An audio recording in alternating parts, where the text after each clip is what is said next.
Good afternoon, Saitlanders. It's not yet afternoon. Good morning, everybody. How are you? We hope that you're well. I just produced a video on the theft of 100 million rands worth of fuel oil per month by Eskom employees from just the Tutuga power station in Mpumalanga. 100 million rand a month. And now I've opened an article on the Daily Maverick, or in the Daily Maverick, that you can have a glance at here. There we go. Daily Maverick, Eskom running on empty. Diesel supplies are critically low, by Ed Stoddard 9 hours ago, so sometime very early this morning. Today being Monday the 8th of November, when Eskom implemented stage 4 load shedding late on Friday. It said the move was necessary to stop the use of open cycle gas turbine generators in order to preserve the remaining fuel at these power stations, which is critically low. There is insufficient diesel available in the country to continue generating with the open cycle gas turbines at the current rate. Okay. So what do we want to talk about here? We want to say that perhaps if Eskom employees, presumably very senior managers, are involved in this, we're not stealing 100 million rand a month from one power station and let's say 200 million rand a month from all of the power stations combined, although it's probably twice that amount. If they were not stealing 100 million rands worth of fuel oil a month, or 200 million rands worth, then there's a very good chance that they would have enough fuel, that they would have been able to buy diesel or oil with money that went to nothing, or that they would have reserves of it. They wouldn't have run low because it wouldn't have been stolen. And I think the critical thing for all of us to recognize here is that this condition cannot be remedied. You know, there's a time when things are just too bad. There's a time when a doctor has to amputate because sadly there is no hope for the limb in question. It must be amputated. And similarly, there is no hope for the new South Africa Rainbow Nation because things are too far advanced. You know, I've told you before, some years ago, an economist wrote, I can never remember the guy's name, and he has a German name, Afrikaans speaking guy, wrote an article in Business Day, it might have been the Sunday Times, saying that if the best government in the Northern Hemisphere, the best Western government, was transplanted to South Africa and took over immediately, that it would take, according to his calculations, 7 years to stop the decline, to bring the decline to a halt, and then 7 years again to reach the standard of South Africa that prevailed the day before that government was brought in. The African National Congress does not possess the wherewithal and does not possess the inclination to remedy the joblessness as severe and almost irreparable as it is, the fiscal challenges as severe and almost irreparable as they are. Fiscus, of course, is the word for finances at state level. So if you talk about the ins and the outs of the Treasury and the Reserve Bank and money backwards and forwards and income from tax being deployed by the state, that's fiscal.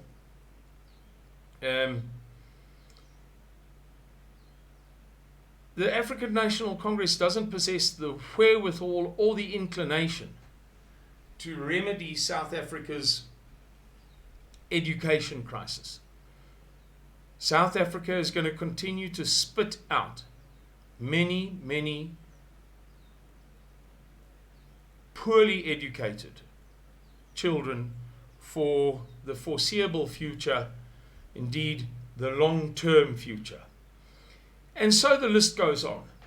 Eskom can't be fixed. It is too far gone. All that can be done is that its decline and demise can be slowed down. If the government was really serious about this stuff, they could intervene in a drastic manner, arrest not 4 people, as we heard they had arrested 4 people at Tutuga Power Station for stealing spares, and allowing them to go free on bail of 5,000 rand each. The spares, it was described, were valued at hundreds of millions of rand. Now let's say they'd sold them for pennies in the dollar, and they'd got tens of millions. Tens, plural, let's call it 20 million rand.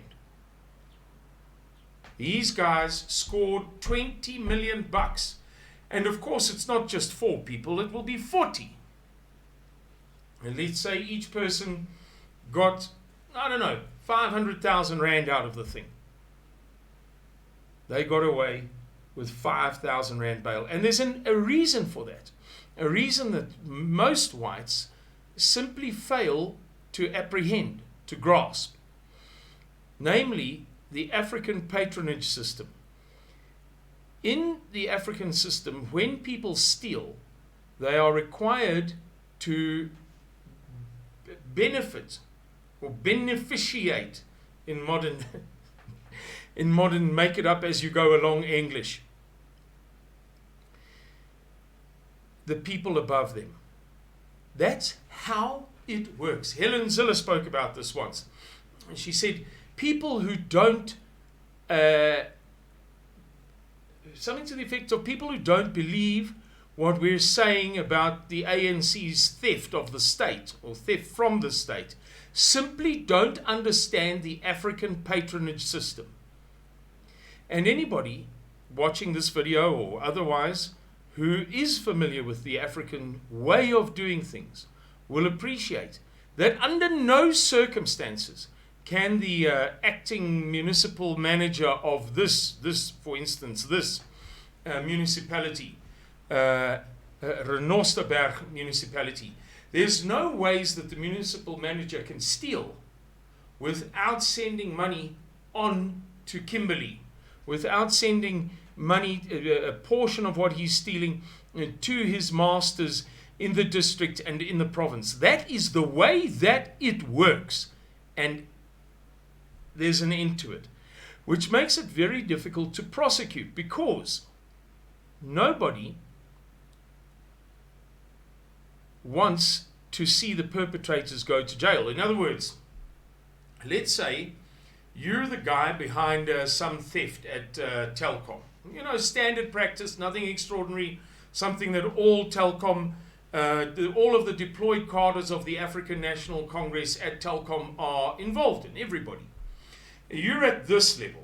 Let's say there are, for argument's sake, 20 levels of employee at Telkom, from the lowest to the very highest, and you're roughly in the middle, and you come up with a scheme as a deployed cadre of the African National Congress to steal whatever it may be that you want to steal, anything really, of course, as you and I know, toilet rolls and toilet seats, two of the finest examples of the South African post-1994 way. Toilet rolls and toilet seats.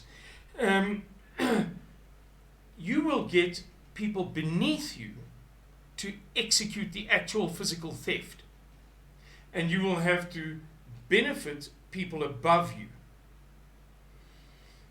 Therefore, the people beneath you won't want to split on you because they were involved, and the people above you won't want to see harm come to you because they were involved, and the people around you who are stealing the door locks, and copper cable, and petrol on the Telkom account, also won't want to see harm come to you, lest you and those beneath you and those above you who may have observed what they are doing should give their game away. And this is something that white people in South Africa are very, very weak with, very intellectually very, very weak. Failing to understand simple realities because those realities don't have a reference point in their paradigms. In other words, I went to St. Mary's College and I was told that I know everything and that I'm really, really, really special and I can be absolutely anything that I want to be.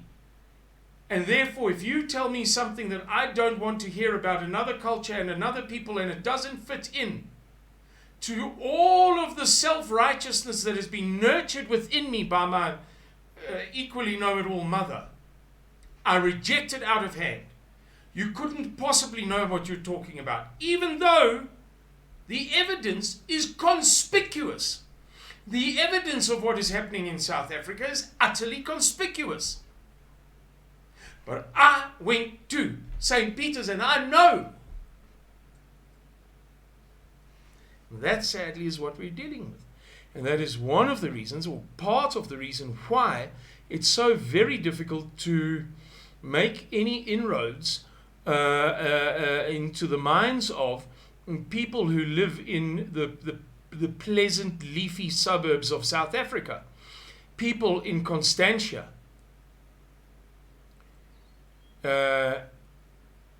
Mhlanga, Naval Hill, and Craighall Park know with absolute certainty that they are extremely well informed. And they know what's cooking. So don't come here and talk to me like that about Nelson Mandela. But you will also find, generally, on average, that most of those people are dealing with the matter from an intellectual rather than an intelligent point of view. In other words, they're regurgitating like parrots what they've been told.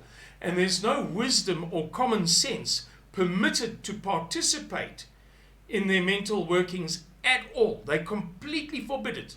They refuse to allow wisdom or common sense, intelligence, to make a nuisance of themselves in their minds. And they depend entirely upon what they've been told by News 24 and the Daily Maverick and the African National Congress and Bill and Hillary Clinton and Bill and Melinda Gates and Dr. Nicholas Crisp and all of these other idiots, intellectually very strong people, but wisdom and common sense wise, and in other words intelligence as opposed to intellect wise, very, very weak. And it tends to work the other way on the right wing. This is quite a well-known phenomenon. Anyway, guys, I think it's enough of a sermon for now. You get the picture. 100 million rands worth of diesel or fuel oil being stolen a month just from Tutuga Power Station. And now Eskom is crying crocodile tears over a shortage of diesel. Diesel and fuel oil not necessarily being the same thing, but when you have a fuel budget, be it diesel or fuel oil or whatever, these similar, these comparable things, and one end of it is being sucked dry, well, then so too the other end of that budget is liable to suffer because the one can't balance out the other. If none of that fuel oil at Tutuga had been stolen, it wouldn't have had to been replenished, and then there would be more budget for diesel, and they could hold higher levels of stock. They could store millions of tons of diesel, and up front, and then there would never be a shortage. So there you get the picture. Thank you very much for listening. Thank you very much for watching, I should say. I hope that you enjoyed this video. If you did, please press like, share it, and subscribe to the channel. Thank you very much and very sincerely. May our Lord bless you. Bye-bye.